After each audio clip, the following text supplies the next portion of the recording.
Hello all, welcome to simple filmy. അപ്പോൾ നമ്മുടെ പുതിയൊരു വീഡിയോയിലേക്ക് എല്ലാവർക്കും സ്വാഗതം. നമ്മൾ ഇന്നിവിടെ സംസാരിക്കാൻ പോകുന്നത് 21 ഗ്രാംസ് എന്നുള്ള ആളുടെ സിനിമയ്ക്ക് ശേഷം റൈറ്റർ ഡയറക്ടർ ബിപിൻ കൃഷ്ണ എഴുതി സംവിധാനം ചെയ്തിരിക്കുന്ന സാഹസം എന്ന് പറയുന്ന ഒരു സിനിമയെ പറ്റിയാണ്. ഈ സിനിമയെ പറ്റി പറയുകയാണെങ്കിൽ ഈ സിനിമയുടെ പ്രധാന പോസിറ്റീവും നെഗറ്റീവും തന്നെ ആദ്യം ഞാൻ സംസാരിക്കാം.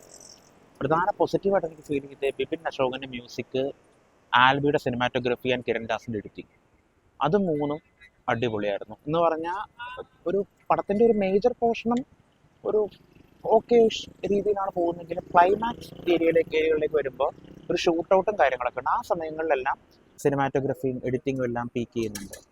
അപ്പം ആ സമയങ്ങളിലൊക്കെ ബിപിൻ അശോക് കൊടുത്തിരിക്കുന്ന മ്യൂസിക്കും എനിക്ക് വർക്കായിട്ടുണ്ട്. പിന്നെ ഇൻഫാക്റ്റ് അത് മൂന്നുമാണ് എനിക്ക് ആകെ പോസിറ്റീവ്സ് ആയിട്ട് സിനിമയിൽ ഫീൽ ചെയ്തത്. മൊത്തത്തിലൊരു വൈബ്രന്റ് ടോണാണ് സിനിമയ്ക്കുള്ളത്. എല്ലാ സീനിലും നമ്മൾ പറയും എല്ലാ കളേഴ്സും ഉണ്ടെന്ന് പറയില്ലേ, എന്ന് പറയുന്ന പോലെയാണ്. മൊത്തത്തിൽ പടം ഭയങ്കര വൈബ്രന്റ് ആണ്, ഭയങ്കര എനർജറ്റിക് ആണ്.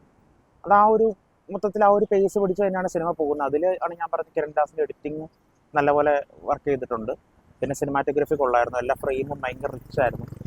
അങ്ങനെ പോകുന്നൊരു സിനിമയാണ്. പക്ഷേ ഇതിൻ്റെ നെഗറ്റീവ്സിലേക്ക് വരുമ്പോൾ എനിക്ക് ഒന്നാമത്തെ നെഗറ്റീവായിട്ട് ഫീൽ ചെയ്യുന്നത് ആക്ച്വലി ഈ സിനിമ ഒരു കെയോസ്, കൺഫ്യൂഷൻ, കോമഡി അങ്ങനത്തെ ഒരു ജോണറിനെ പെടുത്താൻ പറ്റുന്ന സിനിമയാണ്. പക്ഷേ ഇത് അവസാനമൊക്കെ ആകുമ്പോഴേക്കും എന്താ പറയുക, ഒരുപാട് ക്യാരക്ടേഴ്സിനെ ഇവർ ഇൻട്രൊഡ്യൂസ് ചെയ്തിട്ട് കറക്റ്റായിട്ട് പറയുകയാണെങ്കിൽ ഇപ്പോൾ ഫോർ എക്സാമ്പിൾ ഇപ്പം ഒരുപാട് ആൾക്കാരുടെ ഡേറ്റ് നമുക്ക് ഈ കഥ പറഞ്ഞ് കിട്ടിയിട്ടുണ്ട്. ഫോർ എക്സാമ്പിൾ ഇപ്പം നരേൻ്റെ ഡേറ്റ് കിട്ടി, അല്ലെങ്കിൽ അജു വർഗീസിൻ്റെ ഡേറ്റ് കിട്ടി, അങ്ങനെ ഒരുപാട് ആൾക്കാരുടെ ഡേറ്റ് കിട്ടി. നമുക്ക് ഇവരെ കൊണ്ടൊക്കെ എന്തെങ്കിലും ചെയ്യിപ്പിക്കണ്ടേ? ഒന്നുമില്ലെങ്കിൽ ഇവരൊക്കെ നായക നടന്മാരായിട്ട് അഭിനയിച്ചിരിക്കുന്ന ആൾക്കാരാണല്ലോ, മെയിൻ സ്ട്രീമിൽ അഭിനയിക്കുന്ന ആൾക്കാരാണ്. അപ്പോൾ ഇവരുടെ കുറേ ആൾക്കാരുടെ ഡേറ്റ് നമുക്ക് കിട്ടിയിരുന്നു. ഇവരെ കൊണ്ടൊക്കെ എന്തെങ്കിലുമൊക്കെ ചെയ്യിപ്പിക്കണ്ടേ? ഈ ഒരു ഐഡിയ മനസ്സിൽ വെച്ച് എഴുതിയത് പോലത്തെ ശരി, ഒരാവശ്യമില്ലാത്ത കുറേ സീക്വൻസ് ഇങ്ങനെ നിറച്ച് വെച്ചിരിക്കുക.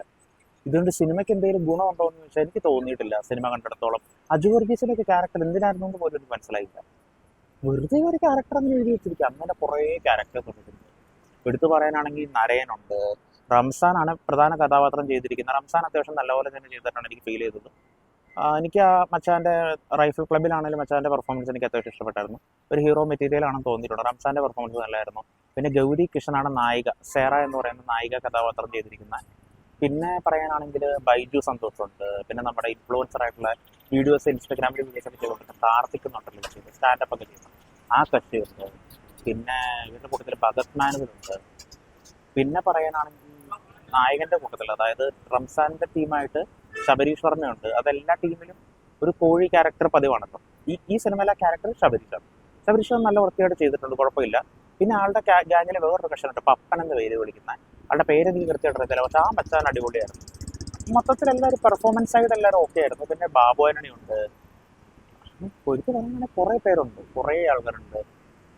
കുഴപ്പമില്ല, എല്ലാ ആൾക്കാരും അവരവർക്ക് കിട്ടിയ ക്യാരക്ടേഴ്സ് നന്നായിട്ട് ചെയ്തിട്ടുണ്ട്. പക്ഷേ ഇത്തരം ക്യാരക്ടേഴ്സിന് ആവശ്യം ഈ സിനിമയിൽ ഉണ്ടായിരുന്നോ എന്നുള്ളതൊരു ചോദ്യചിഹ്നമാണ്. കാരണം ഒരുപാട് ക്യാരക്ടേഴ്സ് ആയിപ്പോയി എന്ന് പറഞ്ഞാൽ ഭയങ്കരമായിട്ട്.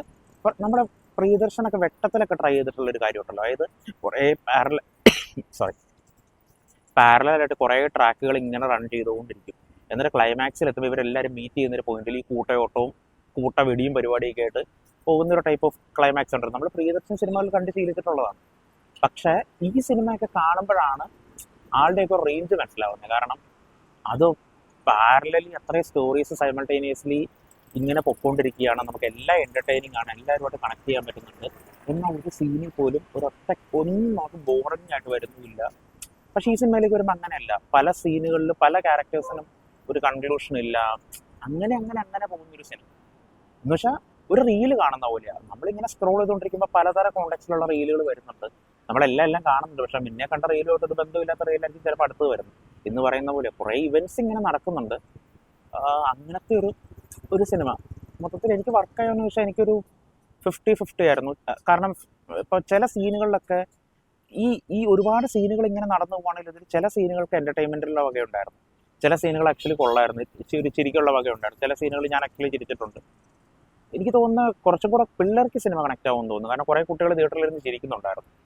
പിന്നെ ഇത് അവരെ കൊണ്ട് കാണിക്കാൻ പറ്റുന്ന സിനിമയെന്ന് എനിക്ക് തോന്നുന്നു. കാരണം ഒരുപാട് ബ്ലഡ് ഷെഡും കാര്യങ്ങളൊന്നും കൊണ്ട് ഒരുപാടില്ല, എന്നാലും കുറച്ചുണ്ട്. എന്നാലും വലിയ പ്രശ്നമുള്ളതായിട്ട് എനിക്ക് തോന്നിയിട്ടില്ല.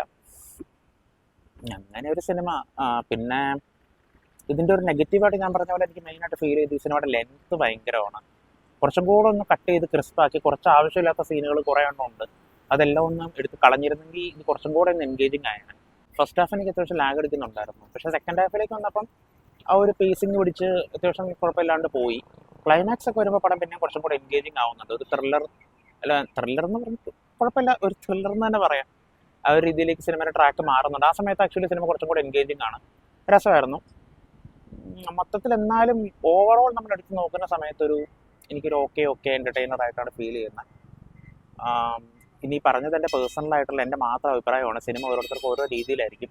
നിങ്ങൾ സിനിമ തിയേറ്ററിൽ കണ്ടാണെങ്കിൽ നിങ്ങളുടെ അഭിപ്രായം കമൻറ്റായിട്ട് താഴെ പോസ്റ്റ് ചെയ്യുക. അപ്പം thank you so much for watching this video. ഈ വീഡിയോ ഇഷ്ടപ്പെട്ട ലൈക്ക് ചെയ്യുക, കമൻറ്റ് ചെയ്യുക, ഷെയർ ചെയ്യുക. അപ്പം ബൈ.